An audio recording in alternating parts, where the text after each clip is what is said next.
আসসালামু আলাইকুম বন্ধুরা, কেমন আছেন সবাই? আশা করি আপনারা সবাই ভালো আছেন। আল্লাহর অশেষ রহমতে আপনারা সবাই সুস্থ আছেন। তো যাই হোক, ভিএফএস গ্লোবাল নিয়ে নতুন করে আর কিছু বলার নাই। গতকাল একটা নিউজ দেখলাম চ্যানেল 24-এ। তো এখানে ঠিক কী বলা হয়েছিল সেটা আপনাদেরকে প্রমাণস্বরূপ দেখানো হবে।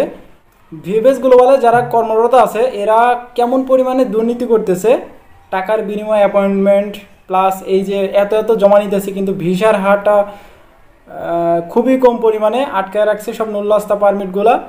তো এই সমস্ত বিষয়বস্তু নিয়ে যখন বাংলাদেশের পররাষ্ট্র উপদেষ্টা, সেই ইটালিতে যেই উপদেষ্টা কাজ করে, তো তাকে যেই একটা সংবাদ সম্মেলনে ডাকা হয়েছে, ওইখানে কিছু কথাবার্তা প্রশ্ন করা হয়েছে, সাংবাদিক এক এক করে প্রশ্নগুলো করতেছে। তো সেই প্রশ্নগুলো তারা এড়ায় চলতেছে। যে একটা পয়েন্টের একটা প্রশ্ন করে ফেললো, ঠিক তখনই কিন্তু এই প্রশ্নটা এড়ায় গেছে। তো আপনাদেরকে কোন প্রশ্নটা এড়ায় গেছে ঠিক এখানে আমরা এখন স্ক্রিনে দিয়ে দিব, আপনারা চলেন একটু নিজেই একটু দেখে আসেন। কিন্তু এখানে যারা বৈধতার জন্য প্রক্রিয়াধীন আছে তাদের কোনো সমস্যা হবে কি না, এটা একটু আপনাদের কাছে জানাতে বলছে, আমাদের মাধ্যমে মেসেজ দিতে, যে সরকারের সাথে যাতে একটু আলোচনা করে যে যারা বৈধ প্রক্রিয়ায় আছেন তাদের যাতে কোনো সমস্যা না হয়।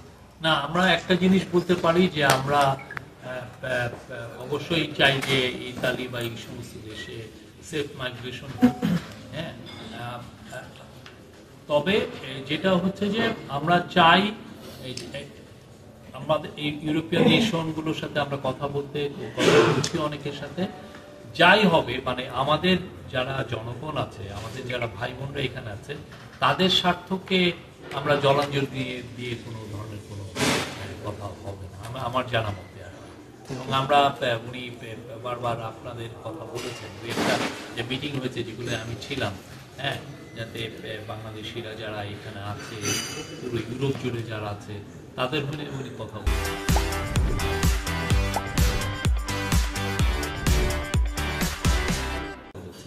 থ্যাংক ইউ স্যার, আমার দুটো কোশ্চেন। আমি বাংলাদেশি প্রবাস মেলার ইটালি প্রতিনিধি এবং চ্যানেল ইউরোপে আছি, আমি সেটা লন্ডনে। আমার আমার নাম আকিসীমা স্যার। আমার প্রথম কোয়েশ্চেন হলো 30G প্রজেক্ট, ওখানে আমাদের ইটালি আমাদের যে ছেলেমেয়েরা আছে তারা অনেক ভালো ভালো পোস্টে, যেমন ডাক্তার, ইঞ্জিনিয়ার, কম্পিউটার ইঞ্জিনিয়ার এ ধরনের পড়ালেখা করছে, কেউ কেউ আর্মিতেও যেতে চাচ্ছে। তো আমার কোয়েশ্চেন হলো, ওদের জন্য কি আমাদের দূতাবাসের মাধ্যমে আমাদের প্রজেক্টে আমাদের ছেলে মেয়েদের নিয়ে বা বসে এটা বোঝানো বা ওদেরকে বলা, এই ধরনের কোনো এটা আসলে ওইটার সাথে এটা সম্পর্ক নাই। 30 এটা একটা বিষয়, এটা হচ্ছে যে আপনি এই ক্লাবের মেম্বার হতে পারবেন যে কেউ, এটা একটা ভলান্টারি বিষয়, এটার সাথে দূতাবাস বা কারো কোনো সম্পর্ক নাই।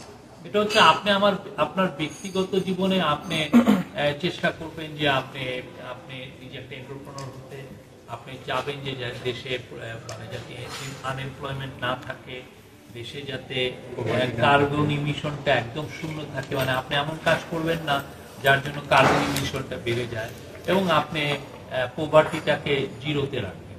এটা একটা ভিশনের বিষয়, যে কেউ এটার মেম্বার, 4-5 জন মিলে একটা ক্লাব তৈরি করতে পারে। আর কোশ্চেন হলো, আমরা আপনারা একটা কোশ্চেন করেছেন, আমি সজীব আহমেদ রিয়ন, চ্যানেল 24-এ কাজ করি। আমাদের কাছে একটা প্রশ্ন ছিল, প্রবাসী বাংলাদেশি যারা আছে, ভিসা প্রত্যাশী যারা আছে বাংলাদেশ থেকে, প্রায় তারা বিএসএফ গ্লোবালের অনিয়ম দুর্নীতির আসলে লক্ষ্য করা যাচ্ছে।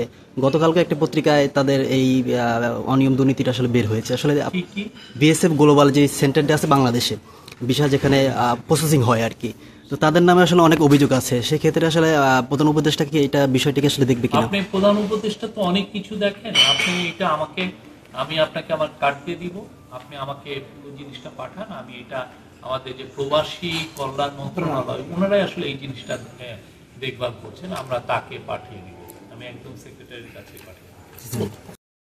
তো আপনারা নিজে কিন্তু শুনলেন, সবই দেখলেন, সবই বুঝলেন। তো এখানে যেই পয়েন্টটায় চলে আসছে যে ভিএফএস গ্লোবালের যে দুর্নীতি বিষয়টা নিয়ে তারা কথা বলতেছে, সাংবাদিক যখন কথা বলা শুরু করছে, সেই উপদেষ্টা তখন কি করলো, পররাষ্ট্র উপদেষ্টা কি করলো, সেই কথাগুলোকে বললো যে প্রধান উপদেষ্টার কাছে পৌঁছাবে, ডক্টর মোহাম্মদ ইউনূসের কাছে এগুলা তুলে ধরবে প্রেস ক্লাবে তাদের। তো এখন দেখেন, যখনই এই কথাগুলো নিয়ে কথা বলা হয়, জাস্ট এরা এড়ায় চলে, যতদূর সম্ভব এরা এড়ায় চলার চেষ্টা করে। কারণ কি, কারণ কয়েকদিন আগে আপনারা দেখছেন যে ভিএফএস গ্লোবালের ইটালি এম্বাসিতে যারা মানে বাংলাদেশের কর্মকর্তা ইটালিতে যারা কাজ করতেছে তাদের টোটালে 3 জন আটক করছে, পুলিশ 3 জন আটক করছে। আমি কিন্তু ভিডিও দিছিলাম, অনেকে আপনারা হয়তো অনেক নিউজ চ্যানেলেও দেখছেন। তো কী কারণে আটক করছে? জাস্ট এই দুর্নীতির কারণে। কোটি কোটি টাকা নিয়ে কিন্তু এরা অ্যাপয়েন্টমেন্ট বিক্রি করছে, প্লাস ভিসা বিক্রি করছে শুধুমাত্র টাকার বিনিময়ে। তো এটাই বলছিলাম যে এই দুর্নীতির বিষয়গুলো তারা এড়ায় চলার চেষ্টা করে, এই দুর্নীতি বিষয়গুলো তারা সামনে আনে না, মিডিয়ার সামনে আনে না। তো যাই হোক, শুধু যে এই একটা পয়েন্ট, এটা একটা আমাদের জন্য একটা ব্যাড নিউজ, কারণ তারা এই দুর্নীতি বিষয়ক যত বিষয়বস্তু আছে এগুলো কিন্তু তারা হাইড করে রাখে, তারা কখনই মিডিয়ার সামনে কথা বলতে চায় না এগুলো নিয়ে। এখন দেখেন আরও একটা ভিডিও ফুটেজ আছে, সেটা হলো এই যে যারা আটকে আছে, পাসপোর্টগুলো আটকে আছে, এই পাসপোর্টগুলো 2022 সালের কোটায় 23 সালে জমা করা, 24 সালে 25 সালে যারা জমা করা স্ক্যান কপি প্লাস পাসপোর্ট জমা করে যারা আবার রিটার্ন হাতে পেয়ে গেছে পাসপোর্টগুলো, এইটা নিয়ে একটা ছোট্ট করে একটা সুখবর আছে। সেটা হলো এটা হচ্ছে মে মাস থেকে, জুন মাস থেকে এরা একটা ইটালিতে মেলোনি সরকার, ইটালি মেলোনির সাথে একটা বন্ধুত্বপূর্ণ একটা মিটিং তারা করবে, সেটা আমাদেরকে জানাইছে। তো দেখেন আপনাদেরকে স্ক্রিনে একটা ভিডিও দিতেছি, আপনারা একটু ছোট্ট করে 1 থেকে 1.5 মিনিটের একটা ভিডিও, আপনারা একটু কাইন্ডলি একটু ফলো করবেন। কাজ করেছেন এবং কিছু কিছু বিষয় এখন হচ্ছে, এই ব্যাপারে যদি আপনাদের আমার মনে হয় যে এই কোশ্চেন গুলো জাস্ট এই একটা ভাব কাঞ্জিন্য পর্যন্ত একটা 15 মাস হচ্ছে, আপনার পরেও করতে পারবেন। দ্বিপাক্ষিক আসলে কোনো আলোচনার সুযোগ নেই। এই আলাপগুলো রাখলে শোকের ভিতরে। তবে একটা পয়েন্ট আপনাকে বলতে পারি যে আপনারা জানেন যে আগামী মে মাসে এদের ইন্টেরিয়র মিনিস্টার যাচ্ছেন ঢাকাতে।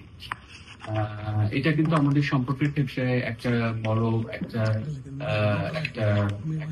চেঞ্জ নিয়ে আসতে পারে, বিকজ জাস্ট হচ্ছে আপনারা জানেন যে ফেব্রুয়ারি মাসে ওদের ভাইস মিনিস্টার মারিয়া ত্রিপদি ভিজিট করে। এর আগে হচ্ছে ওদের প্রিমিয়ার জর্জিয়া মেলোনি আমাদের প্রধান উপদেষ্টা স্যারের সাথে মিটিং করে হলো ইউএনজির সাইডলাইনে 24শে সেপ্টেম্বর 2024-এ। তো এটার যে ধারাবাহিকতাতে কিন্তু প্রমাণ হচ্ছে যে আমাদের সাথে ইতালির সম্পর্কের মধ্যে যে গভীরতা সেটা আরো বৃদ্ধি পাচ্ছে। তবে আপনার যে কনসার্নটা, যদিও প্রেস সেক্রেটারি সাহেব বলেছেন যে এটা this is not the right time, আমরা কোনো বাইলেটারাল কোনো কম্পোনেন্ট বা এটা এখানে রেজ করা বা আমরা চিন্তাও করছি না বা করার সুযোগও নাই। তবে ইন্টেরিয়র মিনিস্ট্রি যখন ইটালিয়ান ইন্টেরিয়র মিনিস্টার যখন ঢাকাতে যাবে এই বিষয়গুলো তখন আমাদের আলোচনা টেবিলে থাকবে। তো এর আগের যে নিউজটা সেটা একটু ব্যাড নিউজ হইলেও কিন্তু এই নিউজটা এটা কিন্তু আমাদের জন্য একটা গুড নিউজ। আপনারা স্ক্রিনে দেখলেন, ভিডিও সহকারে দেখলেন। এখন দেখেন এই যে কথাগুলো তারা বলতেছে, ঠিক 2023 সালের আগস্ট মাসের পর থেকে, আগস্ট মাসের 2-3 মাস পর থেকে একটা মানববন্ধন শুরু হলো, কড়া মানববন্ধন। ঠিক সেইখান থেকে কিন্তু এই কথাগুলো আসতেছে। এখনো কিন্তু একই কথাগুলো বলা হয়েছে যে এই মাস না ওই মাস, এই মাস না ওই মাস, জাস্ট মাসের পর মাস যারা ভুক্তভোগী আছে, ভিসা ভুক্তভোগী, এদেরকে ওয়েটিংয়ে রাখছে। এখনও তারা সেই একই কাজ করতেছে, কিন্তু কথা স্বরূপ তাদেরকে কোনো মানে কাজই আমরা দেখতে পারতেছি না যে একটা কাজ তারা সঠিকভাবে করছে, এরকম কোনো আমরা কাজ দেখতে পারতেছি না। এখন দেখেন অনেকেই বলেন যে ভাই নিউজগুলো কোথায় পান, এই নিউজগুলো যে কোথায় পাই আপনারা তো স্ক্রিনেই দেখলেন। বলেন যে ভাই আমরা পাই না কেন, ভাই এগুলো নিয়ে ঘাটাঘাটি করতে হয়। এগুলো নিয়ে তাদের ভিএফএস গ্লোবালে যে একটা ওয়েবসাইট আছে, সেই ওয়েবসাইটে একটা আপডেট দিছে। তো এটা কিন্তু অনেকেই জানে না। 27 তারিখে আপডেটটা দিছে, আজকে 28 তারিখ, মানে গতকাল আপডেটটা দিছে। আমি বলছিলাম আজকে একটা ভিডিও দিব, সেই আপডেটটা কি বলা হয়েছে, কাদেরকে নিয়েই কথা বলা হয়েছে ভিএফএস গ্লোবাল থেকে।